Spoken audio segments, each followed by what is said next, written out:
Salut, je m'appelle Josiane, je suis ergothérapeute. Si vous commencez à me connaître, vous savez que je suis une fan des jeux classiques, en fait des jeux de ma génération. Aujourd'hui, on va parler des bienfaits et de tout ce qu'on peut travailler avec la marelle, mais on va faire ça avec une twist. Restez à l'écoute.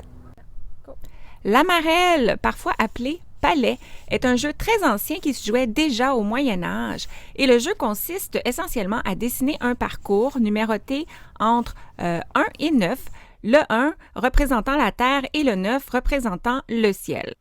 La marelle peut se jouer seule ou à plusieurs joueurs et dans ce contexte, les joueurs joueront à tour de rôle. Voici comment jouer.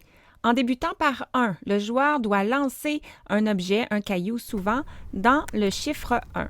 Si l'objet tombe en dehors des lignes, il perd son tour et il reprendra où il a laissé le tour suivant. Mais s'il réussit, il pourra cette fois-ci sauter à cloche-pied en évitant la case où il y a le caillou, jusqu'à 9, faire un demi-tour et revenir toujours à cloche-pied, et ce sans perdre l'équilibre et sans empiéter sur les lignes autour des cases, ramasser son caillou et sortir du jeu. La marelle, c'est d'abord un jeu excellent pour la construction visio-spatiale. Donc, l'enfant doit se souvenir comment construire son dessin de parcours, l'équilibre, évidemment, la persévérance devant l'échec, attendre son tour, la planification motrice et j'en passe. Bien, moi, le jeu de marelle, je trouve ça tellement le fun que je ne pouvais pas me résigner à y jouer seulement l'été, seulement les jours de beau temps. Alors, j'ai décidé de transporter ma marelle à l'intérieur. Faire un jeu de marelle à l'intérieur, rien de plus simple. On se procure des napperons de plastique, on peut y inscrire des chiffres si on souhaite les utiliser. On crée notre parcours et le grand avantage des napperons, c'est qu'on peut changer de parcours à souhait et essayer différents types de défis.